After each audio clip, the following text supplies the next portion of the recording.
todos y con todas. Espero que me puedan escuchar bien. Actualmente estoy con internet un poco inestable, así que si es que hay algún problema con el audio o con el video, me avisan para quizás sacar el video y que me puedan escuchar mejor.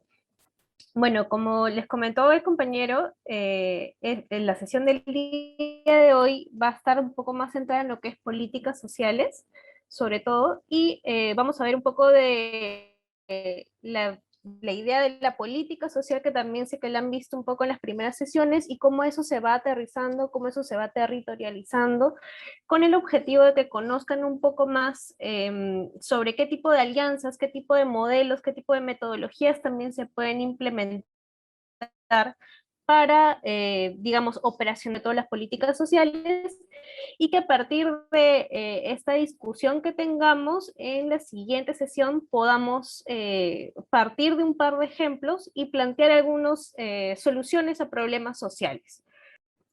Entonces, como decíamos, ver un poco lo que es diseño de políticas y proyectos sociales.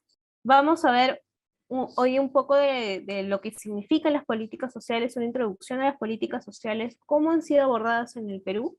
Después vamos a ver un poco más en detalle la labor del Ministerio de Desarrollo e Inclusión Social, qué políticas y programas sociales tiene, y vamos a ver cómo podemos tener una mirada integral del desarrollo a partir de un caso que es el desarrollo infantil temprano. Eso es lo que estoy calculando que va a alcanzar para la sesión del día de hoy. Y el día de mañana ya vamos a ver un poco más el ejemplo práctico de lo que es la metodología de teoría de cambio, de cadena de valor, para que ustedes puedan separarse en pequeños grupos y diseñar un proyecto social que sea viable y que atienda a un problema público, desde esta metodología de teoría de cambio y cadena de valor, que creo que es algo que todavía no han visto en el desarrollo del curso. Entonces, ¿cómo son abordadas las políticas sociales del Estado, no? A mí me pareció interesante porque algo que me di cuenta que no salió, sí salió el tema de apoyo social, pero no salió otros tipos de políticas sociales, ¿no? Como la salud, la educación, entre varias otras. Eso es interesante porque a veces nos olvidamos, ¿no? Sobre todo nosotros que somos de una generación donde ya prácticamente es lo que más hemos visto han sido las políticas sociales focalizadas, no recordamos que también dentro del gasto social se incluyen temas de salud, temas de educación, temas inclusive de desarrollo productivo también entran dentro del gasto social. Entonces es interesante cómo se nos van yendo estas cosas y pensamos un poco más en términos focalizados, ¿no? Que es justamente a esos dos paradigmas que queríamos abordar y que bien mencionaba Gerardo, ¿no? La idea de que las políticas sociales eventualmente van a desaparecer, ¿no? Desde ese paradigma focalizado, si uno piensa en que se tienen que cerrar brechas, que se tiene que acabar con la pobreza, la política social es algo que va a tener una fecha de inicio y una fecha de fin. Sin embargo, si nos posicionamos del lado del paradigma y con la universalización de distintos servicios, pues en definitiva no es que no tener una fecha de inicio y una fecha de fin, ¿no? Sino que por el contrario son que vimos el cambio a partir de más o menos el 2019, si la memoria no me falla, en donde se planteó la universalización en el acceso a la salud. Entonces, como vemos, hay dos paradigmas. Bueno, como les comentaba, tenemos estos dos paradigmas que a veces están un poco encontrados, ¿no? Un paradigma más focalizado, ¿no? Que está justamente orientado a elegir dentro de toda la población que tenemos digamos, a los que necesitan ser atendidos de manera prioritaria. Entonces, cumpliendo ciertos tipos de requisitos, es que esta población va a ser focalizada, usualmente son las personas que vienen en condición de pobreza o pobreza extrema, y sobre ellas son las que se van a dirigir las políticas públicas, las intervenciones sociales, también de la mano con este paradigma de cierre de brechas. Este paradigma de la focalización, usualmente, alguna de sus ventajas, sus fortalezas que se resaltan, es que es bastante más eficiente y menos costosa, ¿no? Porque es como decir que uno va con una navaja de cirujano a ir exactamente a donde está peor el problema, ¿no? Sin embargo, lo que hemos visto en los últimos años es que las políticas sociales universales han ido ganando cada vez más y más peso, ¿no?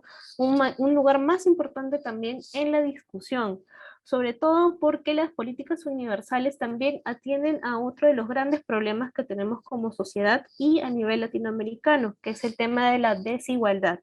Entonces, cuando queremos hablar de la desigualdad y cómo atenderla, estas políticas universales son las que nos van a brindar un piso mínimo a todos los ciudadanos y ciudadanas para poder a partir de ahí desarrollar nuestras capacidades.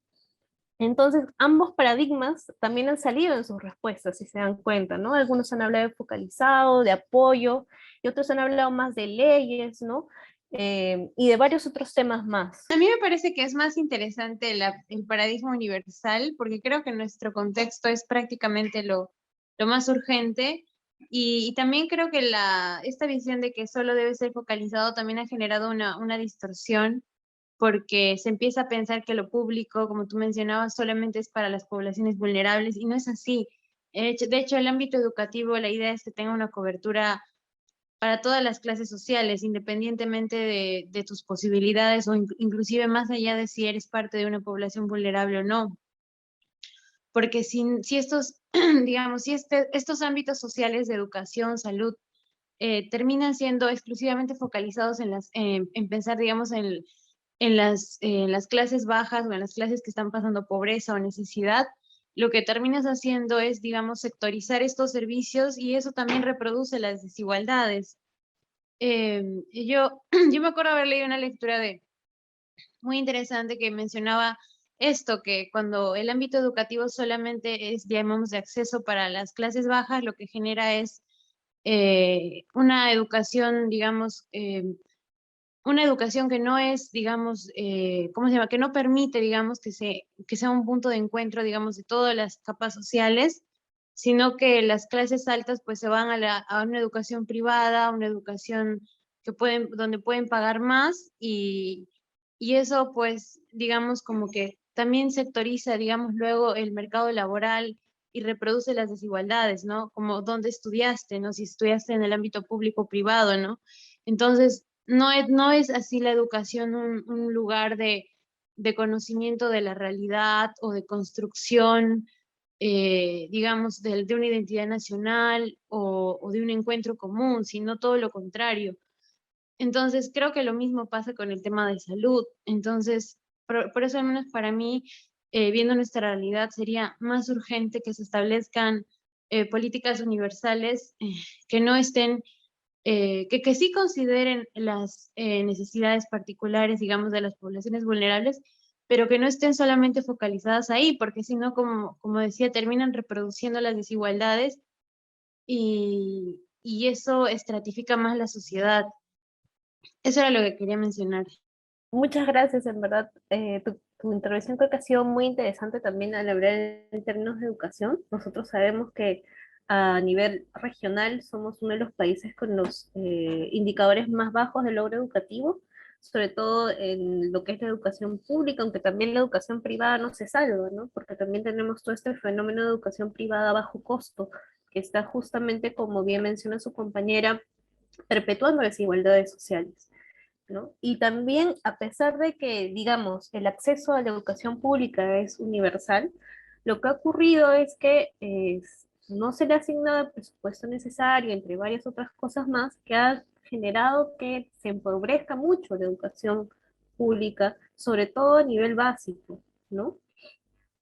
Con aulas multigrado y otros factores más, ¿no? Pero creo que también es interesante ver que a la par de esa educación pública universal de mala calidad, tenemos también como estas intervenciones entre comillas bueno, no entre comillas, focalizadas, ¿no? Por ejemplo, como las de Pronavec, ¿no? La beca 18 y otros tipos de becas que brindan Pronavec que están dirigidas a personas en situación de pobreza y pobreza extrema y que cumplen ciertos otros requisitos, ¿no? Usualmente de logro académico.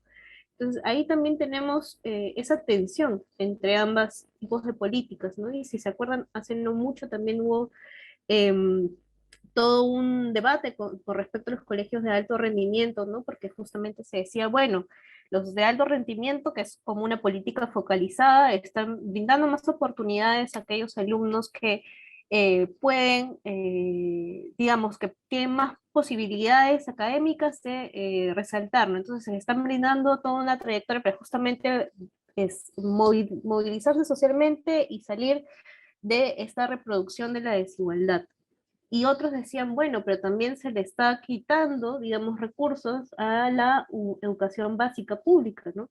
Y a mí me pareció ese debate muy interesante porque creo que no necesariamente tendría que ser o lo uno o lo otro, ¿no? No necesariamente, usualmente siempre se busca enfrentar ambos paradigmas, pero como veremos en poco, mi postura es que creo que quizás se pueden conciliar de alguna manera ambos. Pero a ver, Efraín, tú coméntame, ¿qué querías decir al respecto? Yo creo que ambos paradigmas se pueden complementar y también es importante resaltar que, digamos, en qué etapa estamos hablando, ¿no? Porque si se acuerdan, lo que vieron al principio de quizás este conjunto de cursos vieron un poco lo que era la focalización o el diseño, ¿no? El diseño de una política, de una intervención, y ahí es cuando se estima la población objetivo, ¿no? Entonces, ahí es cuando estamos hablando de universal o focalizado, ¿no? Universal significa que no hay ningún tipo de restricciones que cualquier ciudadano o ciudadana pueda acceder, y focalizado significa que tienes que cumplir ciertas condiciones, ¿no? Para acceder a esa intervención o servicio público. Entonces, en ese sentido, la educación puede ser universal, de acceso a todos y todas, pero al hablar, digamos, de, por ejemplo, la educación intercultural bilingüe, ¿no? Podemos hablar más de modalidades, ¿no? Es decir, que es un servicio que se brinda a todos, pero que hay modalidades distintas, ¿no? Entonces, esta entrega del servicio se hace de manera distinta, de acuerdo a las características territoriales, a las características culturales, ¿no? Sociales de cada persona. Pero sí, definitivamente eso también me parece algo muy interesante que abordar. Y otra cosa que también creo que sería importante mencionar, ¿no? Y que está muy presente en este tipo de debates sobre ambos paradigmas, es el tema de el gasto público, ¿no? El dinero además también con el tema fiscal, ¿no? De recaudación fiscal. ¿Qué tanto dinero tenemos para gastar para poder hacer una intervención universal o focalizada? ¿No? Esa es una de las razones, además, que se esgrimen para decir que tenemos que abordar algo focalizadamente, ¿no? Porque tenemos, digamos, justamente tenemos poca recaudación fiscal, ¿no? Como saben, tenemos altos niveles de informalidad, eso significa que no necesariamente todos estos trabajos están aportando de la misma manera, ¿no? Tenemos igual el IGB y otros tipos de impuestos, ¿no? Pero varios otros tipos de impuestos se van perdiendo, además de, por supuesto, los grandes deudores del Estado, ¿no? Entonces, al no tener mucha capacidad fiscal, muchas veces se ha esgrimido ese como argumento para la focalización. Y de hecho, ese ha sido, digamos, el paradigma que más ha preponderado a lo largo de los años en el país, ¿no? Desde los últimos 20 años más o menos, con el giro de políticas neoliberales, ¿no? Lo que más ha surgido ha sido el paradigma de la focalización, ¿no? Justamente porque al enfrentarnos con estos recursos insuficientes, ¿no? Lo que se dice es optar el paradigma de la política focalizada para poder atender lo más urgente, ¿no? Ahora, como bien ha mencionado su compañera, este tema ha entrado nuevamente en debate, lo universal, justamente a raíz de la pandemia, ¿no? Como todos hemos visto, la pandemia ha desnudado las desigualdades que teníamos, nos ha puesto, digamos, en la cara de manera mucho más visible todas las cosas que pensábamos que era crecimiento y que en verdad era un crecimiento bastante endeble, ¿no? Muy débil. Entonces nos ha mostrado que todas esas personas que quizás no eran pobres, sí eran vulnerables, ¿no? Y por eso es que se les han dado bonos y todo, ¿no?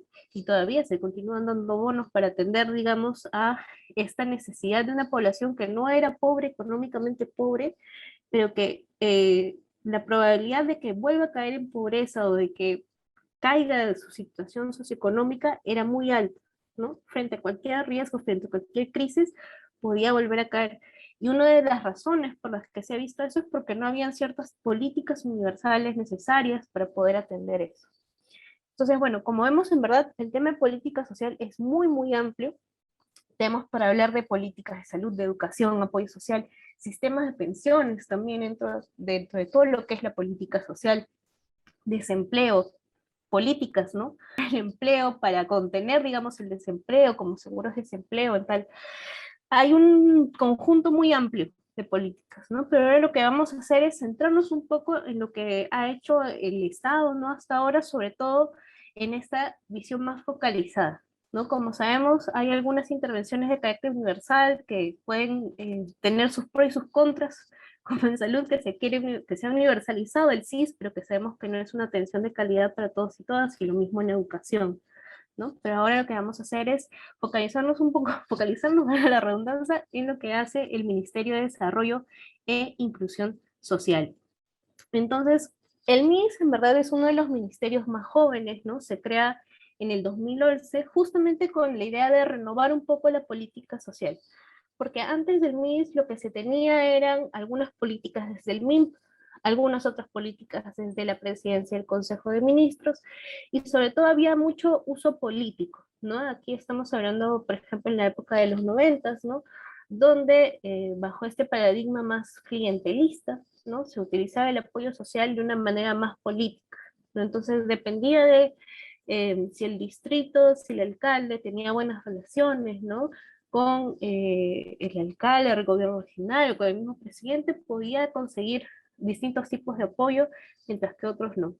Entonces, con la idea de justamente ordenar, renovar, y con este nuevo paradigma que me parece ustedes también han conversado, de la gestión pública por resultados, es que se crea el MIS, ¿no? Y el MIS además parte con una idea de que se debería articular, ¿no? Actuar de manera coordinada entre distintos sectores y niveles de gobierno, para que justamente no hayan como estas intervenciones separadas, chiquitas, de cada sector, que además cada uno tiene distintos recursos y capacidad de gasto, capacidad de implementar. La idea del MIS era que pudiera articular todas estas distintas intervenciones dentro de una sola mirada de desarrollo, ¿no? Porque si hablamos de desarrollo, parecía que habláramos casi como políticas sociales también, ¿no? Que puede ser todo, pero también corre el riesgo de ser nada a la vez. Entonces, bueno, comentándoles un poco cuáles son las áreas de competencia del MIS, ¿no? Tenemos que el MIS surge bajo este paradigma de focalización, ¿no? Con la idea de generar desarrollo social allí donde la política universal no es suficiente, ¿no? Sobre todo en lo que es la superación de la pobreza, la promoción de la inclusión social, como una suerte de cierre de brechas sociales, por así decirlo, ¿no? Y por el otro lado, su otra área de competencia tiene que ver con la protección social, también nuevamente de población en situación de riesgo, vulnerabilidad, abandono, es decir, todos aquellos tipos de poblaciones especiales que por estas características especiales que puedan tener, por ejemplo, discapacidad o ciertos pueblos indígenas, ¿no? No llega la política universal. Entonces, bajo este paradigma es que también nace el MINIS. Y, sin embargo, a pesar de tener, digamos, una hoja de vida, ¿no? Una hoja de creación que es un poco sucinta, la finalidad del MIS igual es bastante amplia, ¿no? Lo cual nos muestra, digamos, también lo que decíamos, este tira y afloja entre ambos paradigmas, ¿no? No porque hayamos implementado más cosas de manera focalizada, no significa que estemos renunciando por completo a una aspiración más universal, ¿no? Y en ese sentido la finalidad del MIS lo explicita, ¿no? Porque su finalidad es mejorar la calidad de vida de la población, ¿no? Entonces estamos hablando de todo, ¿no? Sobre todo, pero haciendo más énfasis en las personas en situación de pobreza y vulnerabilidad, pero estamos hablando también de ejercicio de derechos, acceso a oportunidades, desarrollo de capacidades. También nos permitiría hablar justamente de este piso mínimo sobre el cual toda la ciudadanía debería poder desarrollarse. Entonces ahora lo que vamos a hacer también es les voy a contar un poco más sobre la manera en que se han ido ordenando las intervenciones del MIS, para que ustedes también conozcan un poco cómo se desarrollan las intervenciones sociales, ¿no? Lo que ordena todas las intervenciones sociales es la Política Nacional de Desarrollo e Inclusión Social, La política vigente es la así llamada ENDIS, la Estrategia Nacional de Desarrollo e Inclusión Social, Incluir para Crecer, que de hecho ya está un poco antigua, ya se va casi cerca de los 10 años porque fue aprobada en 2013 y está en proceso de actualización, ¿no? Donde ahí también viene un tema que ustedes mencionaron muy bien, que es la participación, ¿no? Y como ustedes han visto también en sus otras sesiones, sabemos que hay todo un ciclo para desarrollar políticas públicas y en ese ciclo también está la participación ciudadana. Entonces, en cuanto se empiece a reactivar este proceso de diseño de la política nacional, estén seguros que también vamos a tratar de promocionarlo lo más ampliamente posible para poder tener esta participación ciudadana tan necesaria para aprobar un instrumento de políticas de este nivel. Y bueno, la que tenemos actualmente, que como les decía, está un poco viejita, pero que ha probado ser bastante útil, es una política que se ordena a partir del ciclo de vida. ¿Qué significa ordenarse a partir del ciclo de vida? Significa que uno piensa en las personas y los ciudadanos desde que nacen hasta que mueren, ¿no? Y en el hogar que está compuesto por distintas personas que están en distintos momentos de su vida, ¿no? Entonces tenemos 5 etapas o ejes estratégicos de la política, pero que responden a 5 etapas dentro del ciclo de vida. En primer lugar, tenemos la nutrición infantil, ¿no? Que es justamente esta etapa de 0 a 3 años, que también involucra a las gestantes, ¿no?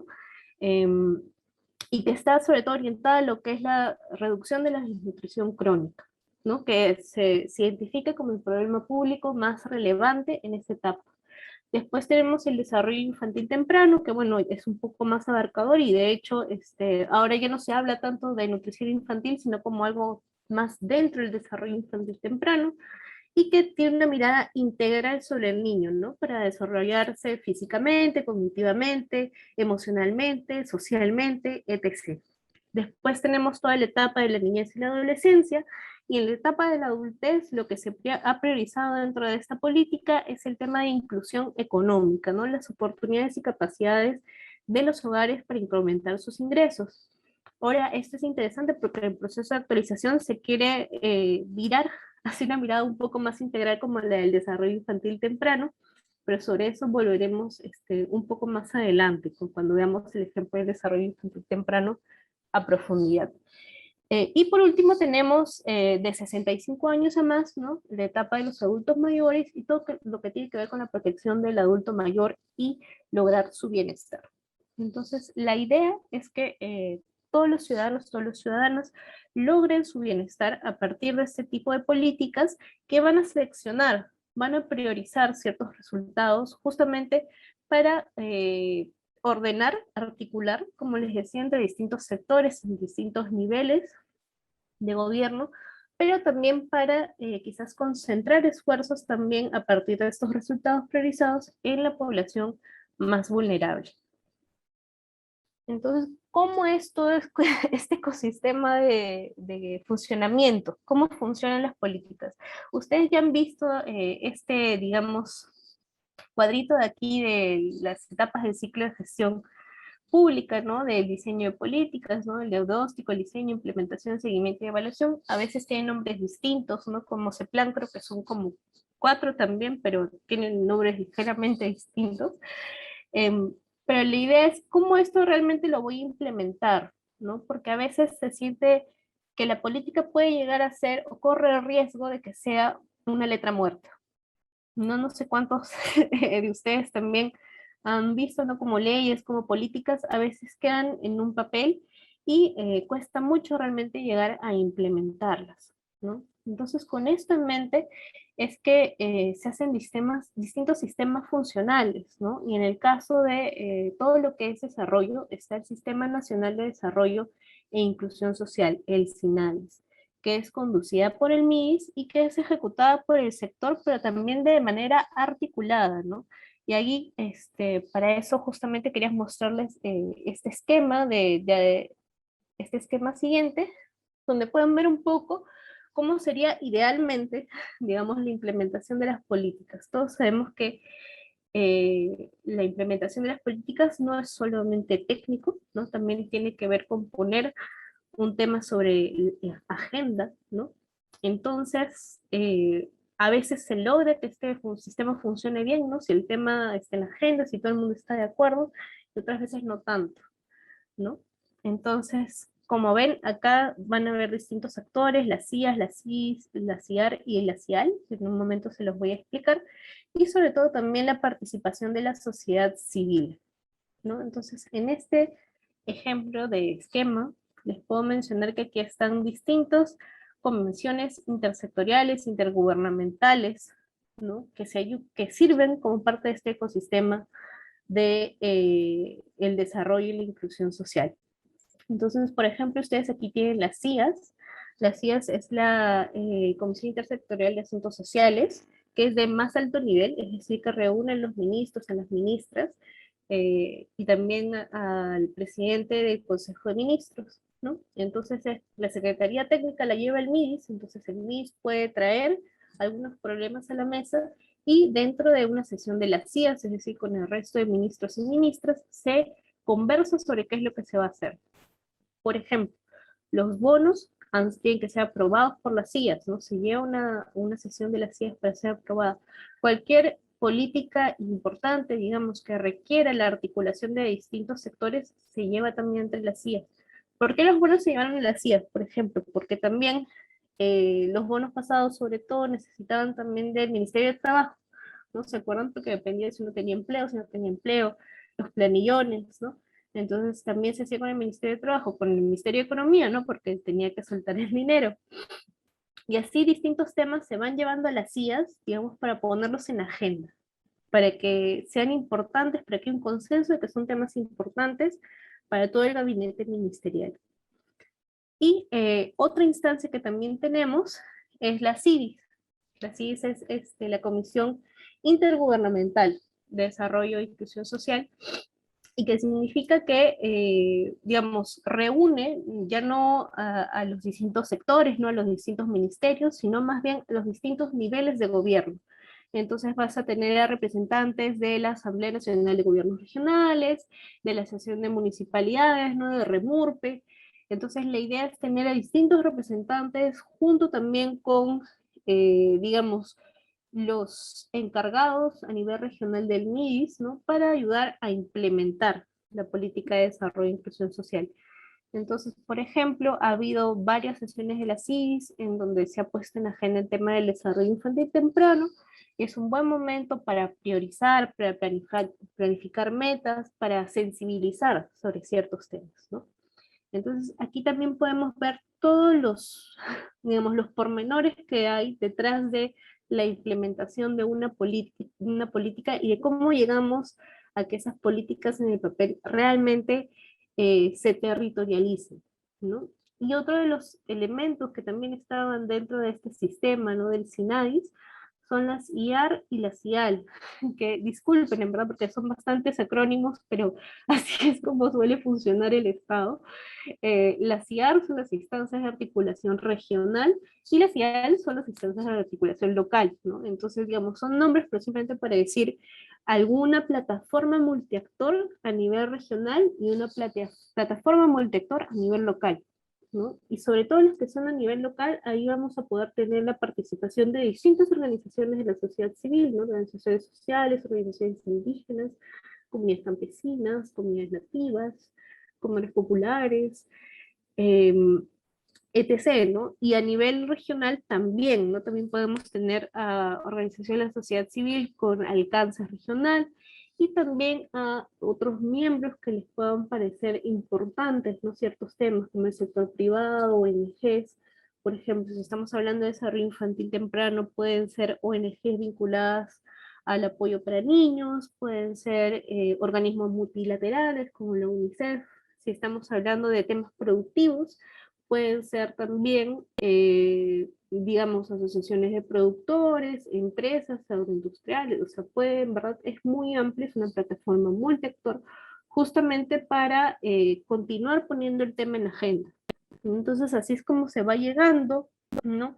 Y en verdad, ahí me faltan las otras fechas para arriba, porque no solo tiene que ser de arriba hacia abajo, sino también la idea es que haya esta retroalimentación de abajo hacia arriba, ¿no? Que nos permita ajustar las políticas a partir de lo que se encuentra en el territorio, ¿no? Y otro espacio, ha sido uno de los últimos espacios, que no necesariamente está dentro del SINAIS, pero que también es muy importante, es el espacio del Acuerdo Nacional, que reúne a distintos actores de sociedad civil, sector privado, academia, justamente para poner algunos temas en la agenda. Algunos de los ejemplos que puede haber de temas que han sido puestos en el Acuerdo Nacional es el tema del hambre cero, por ejemplo, que está bastante en la agenda el tema del hambre, ¿no? Entonces, eso es algo que está en ese proceso, ¿no? Está en proceso de ponerse en agenda, en proceso de diseñar políticas y en proceso de llegar a un consenso sobre cómo debería llevarse a cabo. Faltaba el Consejo de Coordinación Intergubernamental, ese en verdad es organizado por la PCM, y es donde se puede ver, por ejemplo, el GOR ejecutivo, el MUNI ejecutivo, estos distintos espacios que sirven para poner temas en la agenda, ¿no? Entonces, que son quizás un poco más políticos que técnicos, pero que también son muy, muy importantes para la adecuada implementación de la política, ¿no? Porque no todo es solamente técnico, ¿no? También se necesita hacer ese proceso de convencimiento, de poner en agenda ciertos temas. Bueno, en verdad, en el marco de la descentralización, esas ya son peyorativas de cada gobierno regional y gobierno local, porque cada uno de ellos son los que presiden esta instancia, ¿no? Entonces, ahí claro, es un poco, digamos, a criterio de cada gobierno regional o local, ¿no? Porque alguno puede generar una invitación que sea mucho más amplia y que permite que distintas organizaciones se sumen al tema sobre el cual se quiera convocar, y quizás otra puede ser más restrictiva, ¿no? Entonces, en ese sentido, el MIS a nivel regional puede aconsejar, puede sugerir, puede recomendar, más no es el encargado necesariamente de decidir quiénes van a ser todos los miembros de la CIARI y de la CIARI, ¿no? Se puede sugerir no tener representantes de la sociedad civil, del sector privado, de ONGs, etcétera, pero finalmente va a ser el gobierno regional y local quienes implementan y deciden cómo es que se va a llevar a cabo esta instancia. Igual, por ejemplo, se pueden aprovechar otras instancias, otras plataformas multiactor que ya estén funcionando, ¿no? La idea también de este sistema no es que sea un sistema encorsetado, digamos, tan de arriba hacia abajo que se dice, no, tú tienes que crear una IAR o tienes que crear una IAL, sino que se pueden utilizar algunos otro tipo de plataformas multiactor que ya estén creadas, no sé, SIGRAPH, ¿no? Las plataformas multiactor ya dependen de cómo se van organizando de manera independiente en cada gobierno regional o cada gobierno local, ¿no?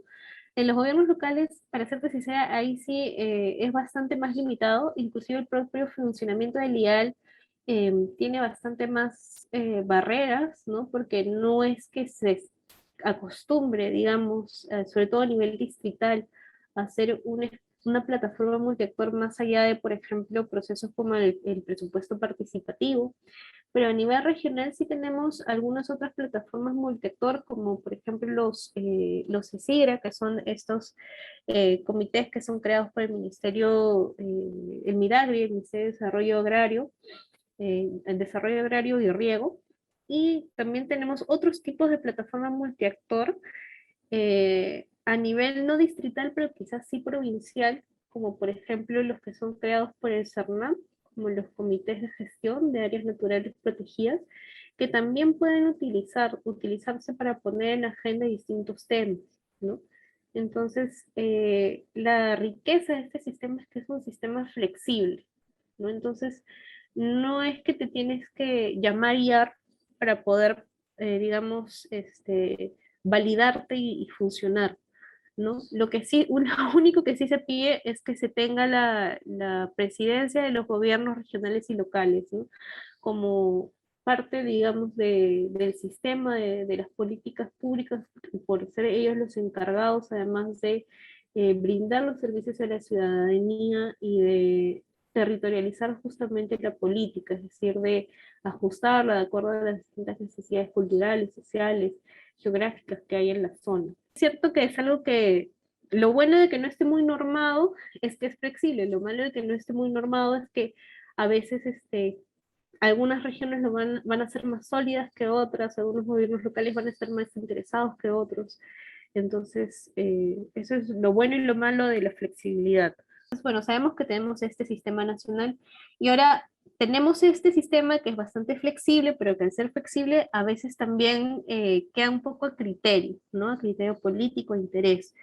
¿Qué otros tipos de herramientas de gestión tenemos para que ese sistema funcione, se active, ¿no? Y ahí viene justo lo que tú habías comentado, Gerardo, que era el tema del sello municipal. Es una de las varias herramientas de gestión que podemos tener. Entonces, por ejemplo, una de ellas y que quizás es la más novedosa son los programas presupuestarios orientados a resultados.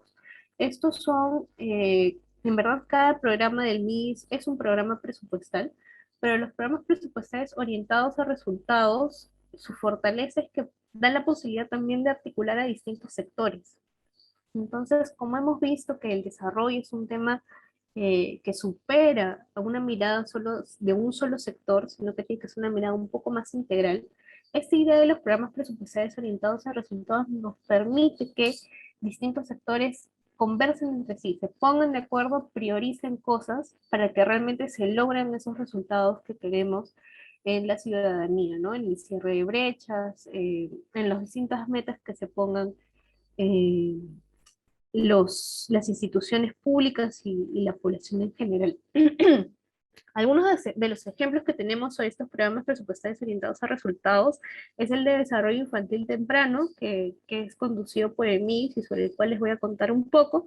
Y otro también que tenemos es el de violencia contra la mujer. Entonces, esos son programas en verdad, presupuestarios muy nuevos, recién se han creado en estos 2 últimos años y cuya información además pueden consultar en el MEF. Si buscan en la página del MEF Programas Presupuestarios Orientados a Resultados, van a encontrar las notas técnicas de ambos y van a ver de qué manera, en verdad son documentos bien largos, como de 300 páginas, pero cómo ya priorizan ciertos resultados, priorizan ciertos servicios y que son previstos por distintos sectores, ¿no? Y que la idea es que a partir de esta priorización ya se logre una manera más articulada de gestionar. Esto es todavía un proceso en marcha, ¿no? Como pueden ver, es algo bastante nuevo dentro de la gestión pública. Entonces, no es algo que todavía haya sido evaluado, ¿no? Es algo que todavía recién se está implementando y que como tal tiene todavía bastantes retos, ¿no? Porque se pueden, digamos, priorizar servicios, priorizar resultados, pero a veces todavía falta terminar de ajustar esa articulación al momento de llegar a cada hogar, a cada familia. Ese es un ejemplo de las herramientas de gestión. Otro ejemplo son los lineamientos de política, que es como un paso anterior a los programas presupuestales, no necesariamente, pero a veces sí, que justamente ayudan a definir de manera consensuada ciertos resultados priorizados, ¿no? Esto lo vamos a ver para que no suene tan abstracto en el ejemplo del desarrollo infantil temprano, que me parece que ha sido un ejemplo bastante exitoso, que también tiene una estrategia territorial, ¿no? Que justamente ya tenemos, digamos, los resultados priorizados, los servicios priorizados, ¿cómo vamos a hacer que funcione territorialmente? Eso también creo que va a hacer un poco más sentido cuando vaya el ejemplo del desarrollo infantil temprano. Después está lo que comentaba su compañero Gerardo, ¿no? Los mecanismos de incentivos monetarios y no monetarios. Ahí tenemos el sello municipal, como decía Gerardo, pero también tenemos otros más.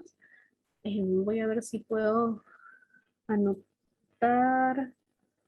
No, creo que no puedo anotar, pero bueno, no importa, les comento habladamente.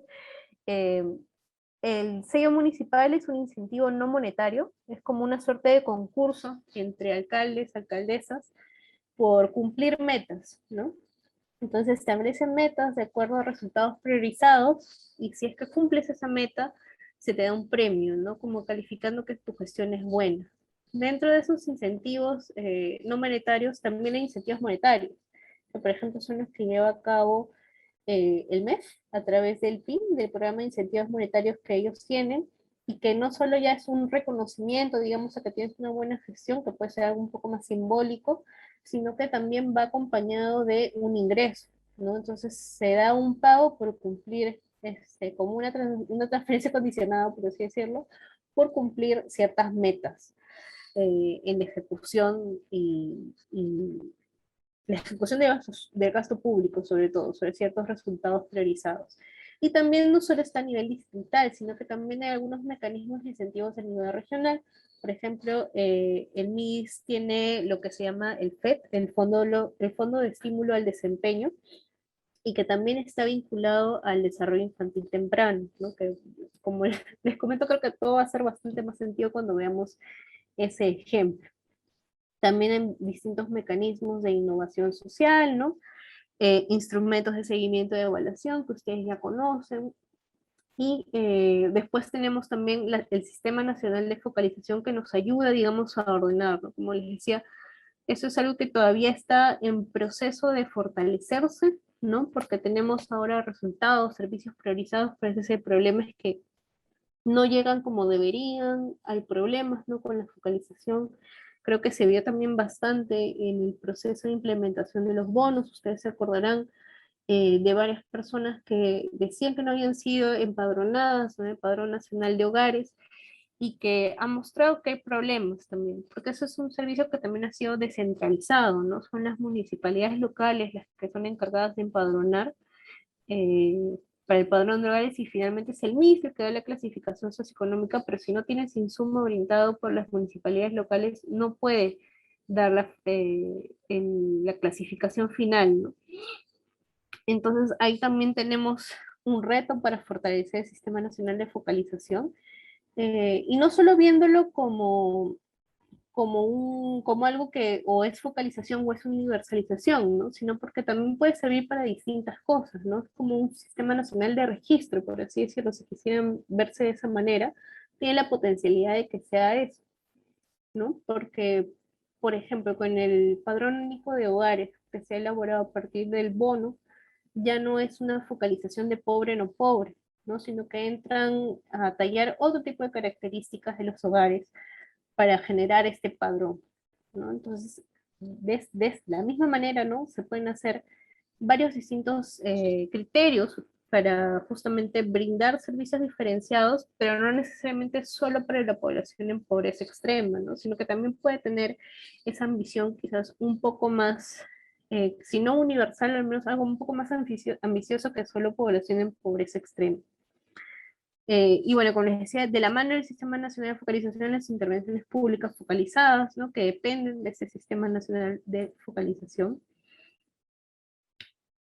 Y por último, todo el proceso de fortalecimiento de capacidades, ¿no? Que es algo muy importante y que a veces se lleva a cabo en estos espacios que le dije, multiactor, como las CIAs, como el CIS, pero también hay otros mecanismos que permiten fortalecer capacidades, ¿no? Sobre todo a los gobiernos regionales y locales, ¿no? Que son los que implementan. Por ejemplo, el diseño municipal no es solo esta condecoración simbólica, sino que también va de la mano con un proceso de fortalecimiento de capacidades a los alcaldes y alcaldesas, ¿no? Sobre los temas, los resultados priorizados. Sí, eso ha sido un problema, también bueno, es un reto, porque al estar encargado a las municipalidades locales, hay, como tú bien mencionas, ¿no? Este riesgo de que se utilice con fines políticos, ¿no? A pesar de que en mí justamente ha surgido como esta necesidad de no generar políticas clientelares en base a la ayuda social, todavía tenemos estos retos de implementación a nivel municipal, ¿no? Porque como bien dices, sí, a pesar de que hay canales, ¿no? Para denunciar actos de corrupción, todos sabemos que a veces estos canales no son lo suficientemente eficientes para realmente contener a todas las demandas que hay, ¿no? Entonces sí, efectivamente ese es un reto que todavía tenemos como ministerio, porque se ha descentralizado esta función y hay algunos municipios que lo hacen bien y hay otros que no lo hacen tan bien. Entonces, sí, eso todavía es un reto que se está enfrentando y en verdad es algo que nunca ha hecho el MIS por sí solo, ¿no? Usualmente siempre ha necesitado el apoyo de los municipios locales. Lo único que sí ha habido alguna vez es algo que se llamó CISFO móvil, que era justamente del CISFO, ¿no? Un CISFO que se movía, ¿no? Ya no era solo de las municipalidades, sino que se ponía en plata del MISTRE para atender a comunidades nativas, ¿no? Justamente porque había, sobre todo las más alejadas, ¿no? Había todo este problema que algunos municipios locales no llegaban a empadronarlos, ¿no? Y se puso, digamos, esta transferencia de dinero al CISO para que pudiera apoyar en el proceso de empadronamiento. Cristian también dice, por la plataforma CISFO que maneja el MIS, el proceso de brindar la clasificación socioeconómica a los ciudadanos se quejan del gobierno local pensando que son las municipalidades los que le ponen la clasificación, porque los criterios que se usan no son claros para los usuarios. Sí, eso también es cierto, Cristian, porque mm, sin yo ser especialista del CISFO, sí he sido consciente de los problemas que ha habido y de las críticas que ha habido. Pero también depende de cada proceso de recojo, porque el MIS clasifica en base al recojo de información que hacen los gobiernos locales. Entonces, hay ocasiones en donde este recojo no es tan certero, ¿no? Entonces, sí, yo entiendo que a veces es como patearse pelotas entre el gobierno central y el gobierno local, pero depende de cada caso. eh, para determinar, digamos, la clasificación socioeconómica, ¿no? ¿Cómo se enlazan las políticas públicas sociales con un proceso de desarrollo sostenible? Sí, gracias. Yo creo que eso también es importante porque lo vamos a ver ahora sí creo que con el ejemplo del desarrollo infantil temprano, creo que ya vamos avanzando un poco. Eh, Esto también nomás quería informarles un poco de cómo se van diseñando políticas, justamente con esta idea también de un desarrollo sostenible, ¿no? Como les decía, tenemos la idea del ciclo de vida, entonces cada uno de los programas sociales de MIS responde a cada uno de estos ejes del ciclo de vida también, cada una de las intervenciones que tiene el MIS, que no necesariamente son programas, ¿no? Pero que también apoyan este proceso, se enmarcan en ciclos de vida y hay algunas otras que son transversales, ¿no? Como el CISFO, como el sello municipal que mencionaba Gerardo, y también como estos procesos de fortalecimiento de capacidades como lo que es la comunidad MILIS, el programa País, plataformas de acción social con sostenibilidad, que justamente buscan acercar los servicios del ciudadano, y también el programa de transferencias de contigos, ¿no? Entonces vamos a ver muy brevemente, porque creo que eso es algo que ya no les interesa tanto, en base a lo que veo que estamos conversando, que son los 7 programas sociales que tenemos asociados a los ciclos de vida y algunos de manera transversal. Entonces, por ejemplo, en lo que es el desarrollo infantil temprano, tenemos el Programa Nacional Comuna Más, dirigido a hogares con niños menores de 3 años, y que tiene dos modalidades, lo que es el cuidado diurno y lo que es el acompañamiento familiar. Ahí también tenemos una focalización, por así decirlo, en qué tipo de modalidad se va a tener. Por ejemplo, en lo que es cuidado diurno está focalizado a distritos pobres pero urbanos, ¿no? Que es lo que conocemos todos como el formato cuna, es decir, donde puedes ir a dejar a tus niños y hay madres cuidadoras. Y después tenemos el formato de el servicio de acompañamiento familiar, que está orientado a distritos pobres, pero de zonas rurales. Entonces no funciona tanto como una cuna donde puedes dejar a tus hijos, porque, digamos, eso responde más a ciertos tipos de empleo más asociados con la urbe, ¿no? A empleados, más que a trabajadores familiares, ¿no? A familias campesinas y tal, sino que es más como un servicio de acompañamiento que va a brindar recursos a las familias, a padres y madres o a los principales cuidadores, para que puedan promover el desarrollo de sus niños y niñas. Sobre todo lo que es cuentos, lo que es como lo que vendría a ser quizás este, un servicio de desarrollo de capacidades en los pequeños, ¿no? De sensibilización, em, de brindarles juegos y todo eso, pero dirigido a zonas rurales. Entonces, eso también ayuda a asegurar el desarrollo infantil temprano. Después tenemos quizás el programa más conocido del MIS, que es el programa Juntos, son las transferencias condicionadas de 200 soles cada 2 meses y que están vinculadas al cumplimiento de ciertas metas en salud y educación, ¿no? Entonces, por ejemplo, para las gestantes es acudir al centro de salud, hacerse sus chequeos. Para los niños también tienen que hacerse el chequeo CRET, por ejemplo, el chequeo del crecimiento y desarrollo del niño.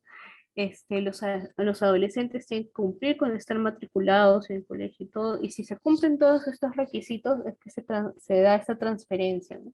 Justamente con la idea de ir motivando a que se cumplen, digamos, estos requisitos en salud y educación y que el bienestar de las familias en su conjunto mejore. Después tenemos el Programa Nacional de Alimentación Escolar, ¿no? Jaliwarma, que es el que brinda desayuno y almuerzo en las instituciones educativas, que creo que es bastante explicatorio por sí mismo, ese es bastante universal, en verdad.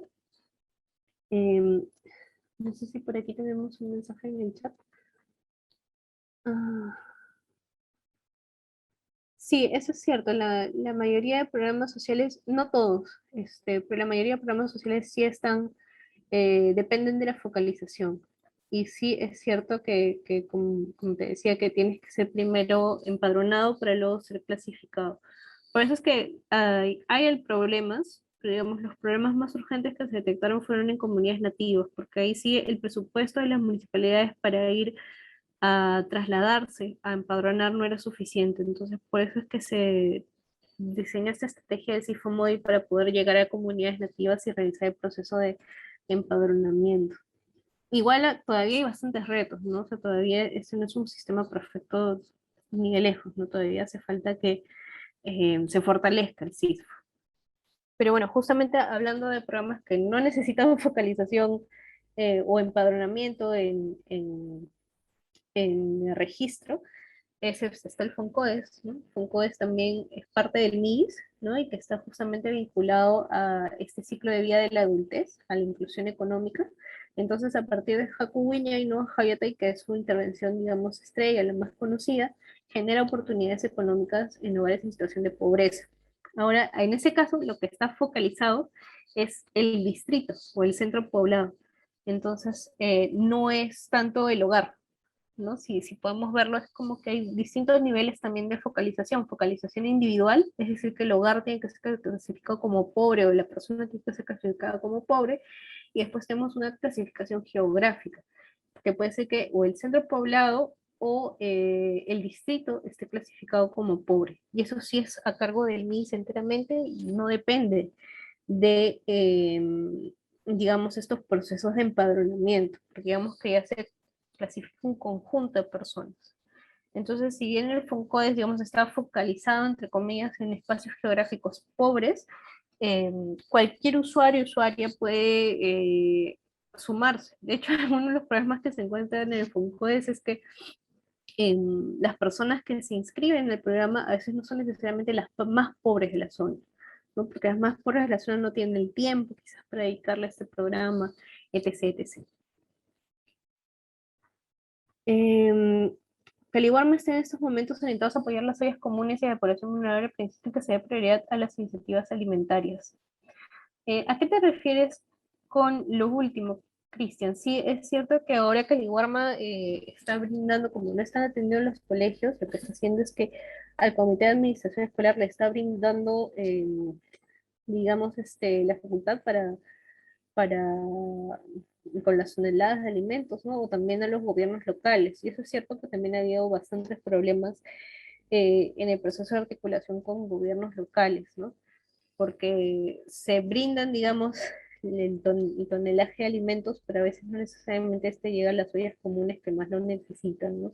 Entonces ahí nuevamente nos enfrentamos con el tema del clientelismo político, sobre todo a nivel local, ¿no? Entonces ese es otro debate, ¿no? También, el centralismo o la descentralización, ¿no? Que podríamos reflexionar sobre eso bastante también, porque como verán, muchas de las críticas parecía que pidieran más centralismo, ¿no? Entonces, la idea también es buscar soluciones sin caer nuevamente en el centralismo, creo yo. Y bueno, en los últimos programas está Pensión 65, que también es bastante conocido, la subvención de 250 dirigido a adultos mayores en situación de pobreza extrema, ese también es focalizado. Después tenemos el programa País, que como les dije son estas dos modalidades, ¿no? Estas plataformas físicas, ¿no? Los tambos, que son como un edificio en donde a veces se brindan distintos servicios, ¿no? Como Banco de la Nación, RENIEC, etc., y justamente en las zonas más alejadas, en las zonas rurales dispersas.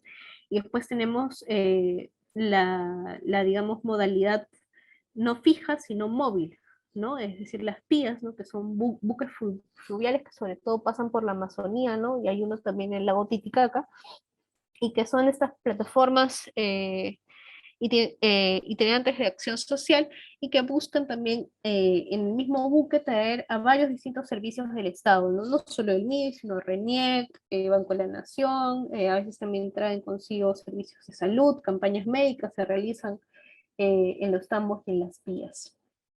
Y por último tenemos la subvención 300 soles bimestrales de Contigo, que es el programa más reciente que tiene el programa el Ministerio de Desarrollo e Inclusión Social. Está dirigido a personas con discapacidad severa en pobreza extrema. Entonces, de hecho, este tiene un doble tipo de focalización, porque tienes la focalización en pobreza extrema y además tienes la focalización de una persona con discapacidad severa.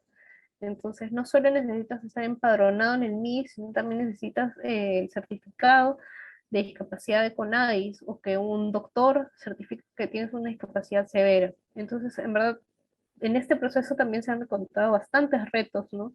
Porque es parte, digamos, de administrativamente complejizar el acceso a las personas para llegar a esta subvención, ¿no? Porque sobre todo nuevamente en zonas rurales dispersas, ¿no?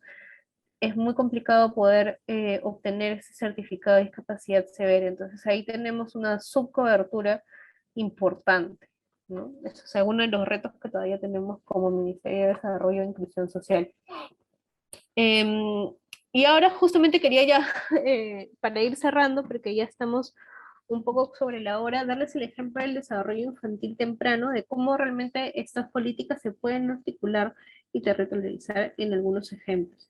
Entonces, ¿por qué todos los ejes de la política he elegido el de desarrollo infantil temprano? En verdad, yo no soy la experta de desarrollo infantil temprano, de hecho, yo estoy más trabajando en el eje de inclusión económica, pero lo cierto es que el de desarrollo infantil temprano es el que ha sido el más trabajado y el que ha tenido más logros a lo largo del tiempo para el MIDIS.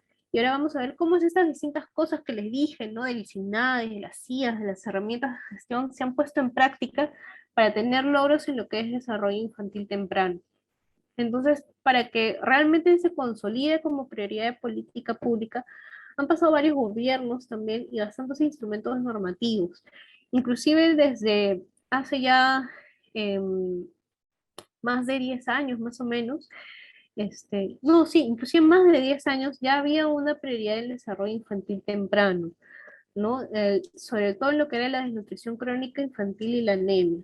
Eso ha sido una prioridad de varios gobiernos, ¿no? Más allá de la posición política que tenga cada uno, se ha logrado llegar a un consenso de que estos temas son de los más importantes, ¿no? Digamos, el tema de la niñez ha sido algo que prácticamente ningún gobierno ha dicho que no es importante, ¿no? Casi todos están trabajando por la niñez, entonces al ser además presentado como un tema técnico importante, ¿no? Porque es una etapa en la vida en donde además se dan las conexiones neuronales, ¿no?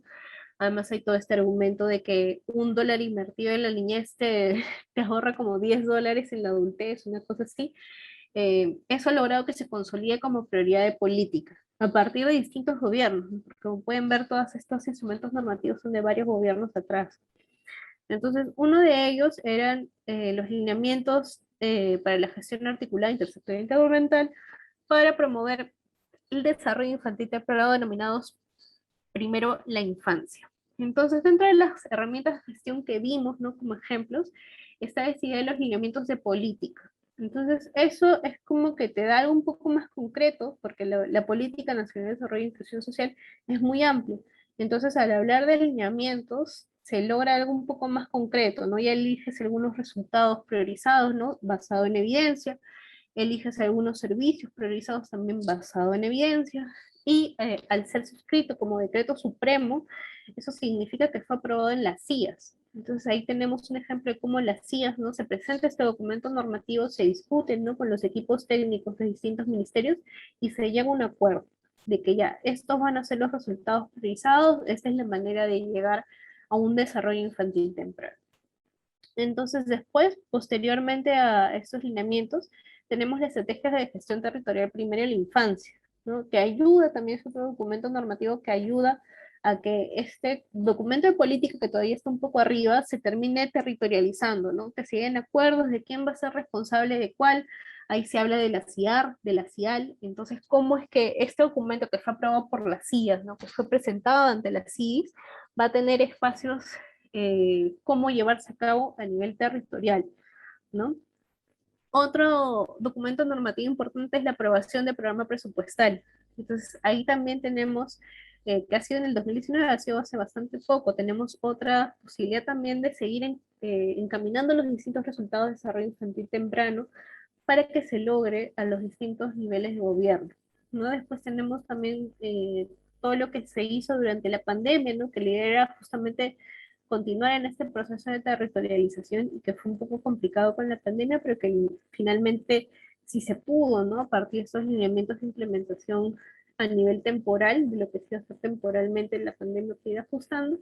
Y después ya tenemos documentos que son cada vez más específicos, ¿no? Como la directiva para la implementación de la estrategia, ¿no? Entonces vamos a ver cómo todos estos distintos instrumentos se orientan a un conjunto de resultados priorizados, ¿no? Entonces, esto es lo bueno de los lineamientos. Por ejemplo, los lineamientos te identifican muy claramente en este periodo de 0 a 3 años, inclusive desde la gestación, eh, qué servicios son los que necesitan con urgencia para lograr estos resultados deseados en los 7 resultados priorizados en desarrollo infantil temprano, ¿no? Que es el desarrollo cognitivo, la habilidad motora, etc, etc. Entonces, en base a evidencia científica, ¿no? Se dice ya, se necesitan tales y tales cosas, y sobre todo servicios del sector público para poder llegar a estos resultados. Entonces, se van armando como una suerte de paquetes, eso también ayudó bastante a ir operacionalizando, ¿no? Paquetes de servicios públicos que necesita la gestante, la madre gestante o el niño niña. Entonces, por ejemplo, tenemos que antes del parto, ¿no? Tenemos un conjunto de atenciones, exámenes y dotación de servicios que necesita la embarazada, la gestante. Después tenemos durante los primeros 24 meses todo otro conjunto de servicios que van a requerir al recién nacido, ¿no? Como el DNI, lo que les decía el CREP, ¿no? El control de crecimiento y desarrollo, las vacunas, implementación de hierro, que tenga un dosaje de hemoglobina, que reciba acompañamiento familiar, ¿no? Y después tenemos otra serie de paquetes que también son importantes, como el acceso a la educación inicial y sobre todo el acceso a agua clorada para consumo humano, ¿no? Que también eso es parte de algo que va a evitar la generación de enfermedades diarreicas, por ejemplo, que eso afecta negativamente a la nutrición. Y ahora para que vean cómo es este proceso, inclusive dentro de estos resultados priorizados se reprioriza otros más, que es sobre todo este paquete 1 y paquete 2, para que se pueda operacionalizar, porque eso también es parte de los retos del Estado. Si se quiere abarcar mucho, a veces no se logra abarcar todo, en verdad. Entonces, lo que se hace es ir seleccionando inclusive dentro de las cosas priorizadas para poder implementarlas coordinadamente entre distintos sectores. Entonces, por ejemplo, aquí tenemos todos los actores que están en el territorio y que tienen que ver con desarrollo infantil temprano de una u otra manera. Entonces, como les decía, está una más, ¿no? Que tiene a través de la intervención temporal, ¿no? Que se le dio 690 distritos más durante la pandemia, para justamente tratar de mantener los logros en desarrollo infantil temprano, ¿no? Entonces ahí vas a tener que hay un seguimiento nominal, eso se quiere decir que hay un seguimiento de cada niño con nombre y apellido en esos distritos. Después vamos a tener también el DIT, que también va a iniciar este proceso de seguimiento nominal, y también vas a tener a la meta 4 del MINSA, que también tiene otros distritos. Entonces, en conjunto de esos distritos, entre ambos, va a haber un seguimiento nominal de estos dos programas sociales y del MINSA. Entonces, la idea es que todo el mundo se ponga de acuerdo y que ya no sea simplemente, bueno, voy y te doy algo, sino tener un padrón conjunto, unificado, ¿no? Y que diga con nombre y apellido, ¿no? El niño tal, el niño Alejandra Guamán, por ejemplo, ha recibido su paquete integrado de menos de un año, sí o no, y eso va a ser interoperable, es decir, cada programa social y el MINSA también, la Meta 4, va a poder revisar a nivel de nombre y apellido con DNI qué cosa ha recibido o no el niño o la niña. Entonces vamos a poder ver si es que tienen las vacunas, si es que tienen la suplementación de hierro, si es que tienen el tamizaje, todos todo este conjunto de servicios que son identificados aquí son seguidos con nombre y apellido en padrones que son actualizados en la IAL, ¿no? Entonces, la IAL se activa para eso, para el desarrollo infantil temprano, ¿no? En este caso, en el caso de esta estrategia territorial, y permite que conversen los distintos actores, ¿no?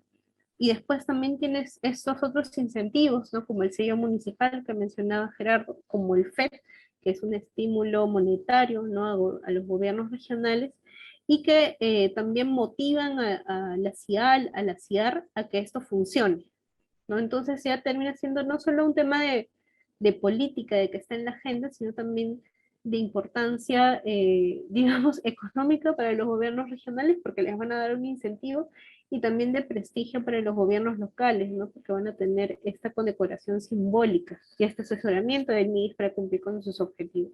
Entonces ahí pueden ver cómo todo este sistema nacional, el SINADI, que se veía tan grande, ¿no? Se puede finalmente implementar a partir de servicios en específico, ¿no? Pero tiene que ser algo bastante específico, bastante concreto, para que realmente funcione. Eso es sobre todo lo que les quería brindar el día de hoy, y el día de mañana ya vamos a hablar con un poco más de detalle sobre cómo podemos llegar a diseñar algo así, ¿no? O sea, o qué cosas tenemos que tomar en cuenta para tener un diseño que considere este tipo de cosas, ¿no? Y por eso quería enseñarles también la metodología de la cadena de valor y la teoría de cambio, que eso también les puede permitir desarrollar proyectos sociales.